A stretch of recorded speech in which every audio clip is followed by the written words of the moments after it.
So this residual screening and research facility is where community responsibility and industrial responsibility. Le due responsabilità vanno anche insieme. Next, step 9, better industrial design. Next, so there we have the first 9 steps. And remind you, next, prossimo, porta a porta is the trampolino to Rifiuti Zero. Rivediamo i punti. But Rifiuti Zero is the trampolino to sustainability. And so the research center is the laboratory. We're going to study our mistake. And next, imagine then that we have these scattered around the country, but we also need a big institute, maybe more than one, where they study zero waste, but also sustainability. Next. È importante avere un centro che studi i rifiuti e la sostenibilità.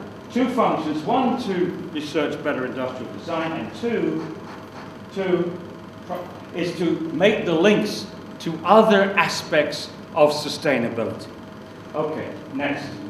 And here is how we can make some of those links. Prossimo, we can link to industry with better industrial design. Prossimo, we can link to sustainable agriculture with composting. We integrate higher education with zero waste with the research center. We can link to sustainable architecture with deconstruction. Next, we can link to sustainable energy with anaerobic digestion.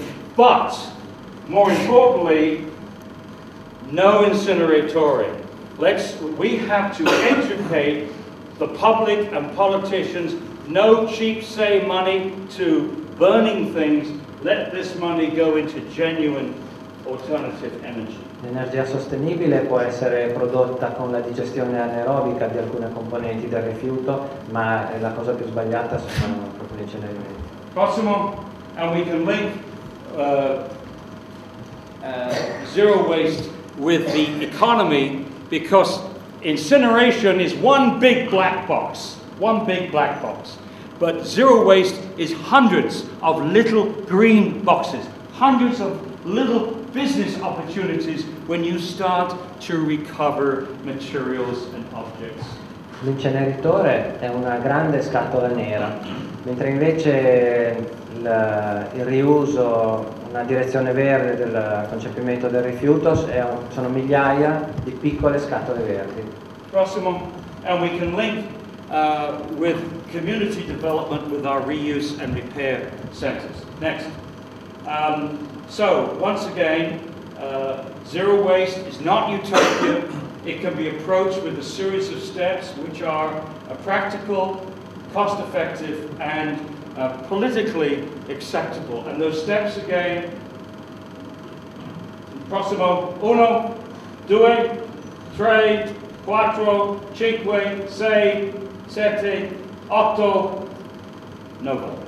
9. No. No. No. Okay? Now, boom, boom, boom. Step 10. Ding. Step 10. Teaching. Rifiuti Zero by 2020. Bing. Or very close. O molto vicini al rifiuto zero. Bing. And so to get there, bing, we need a temporary landfill to back this up.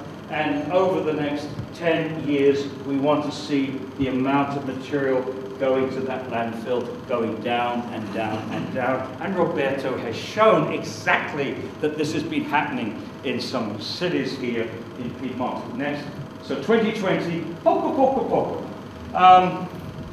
Prossimo. The interim landfill, this is important. The interim landfill should be owned by the local community, not by a waste company. We want to take the profit out of waste. We don't want waste companies. We don't want waste companies running landfills and incinerators.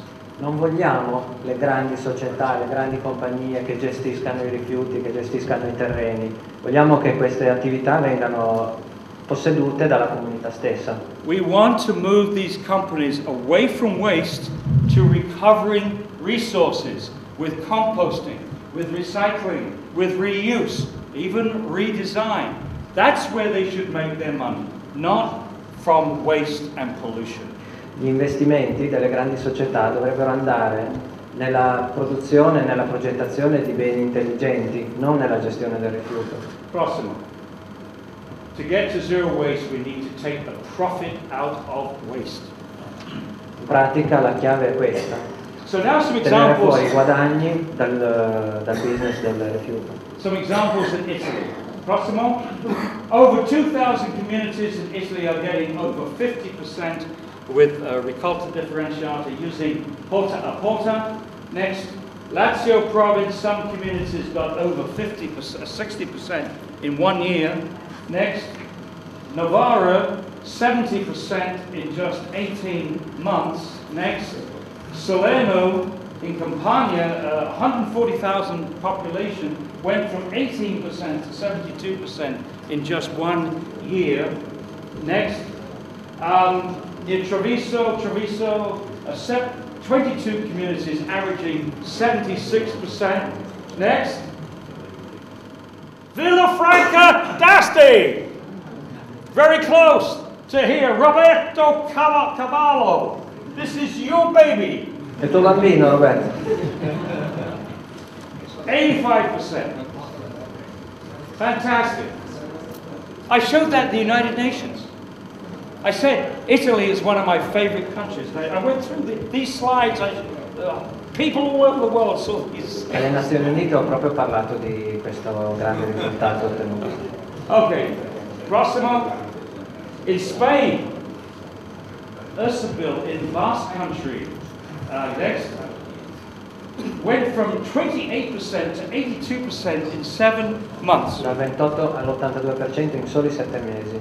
Next, Capanri declared zero waste in 2007, and wait for it, big drum roll, bum bum bum bum bum. Rullo di tamburi. Go, prossimo. On January the 23rd, Capanri launched the first Rifiuti Zero research center in Italy. Il 23 gennaio Capanori ha inaugurato il suo primo centro di ricerca per la strategia Rifiuti Zero. Excellent. Next. And they've already started researching the residual fraction. Next. This is the analysis of the 17% after 83% raccolta differenziata. And you notice that number 2 is Panolini. Next. In February of this, no, that should be 2010, sorry. Febbraio 2010, non 2009. Trapani, Sicily will open a residual separation and research facility. They will put the whole thing together. Next, this is appears to be an excellent company that has done just that. It's moved from waste into resources. Next, they are closing down the landfills, and they're building recycling centers for the more remote areas. They completed a composting facility. They're constructing the residual screening facility and also the research facility, and I should be opening this next month.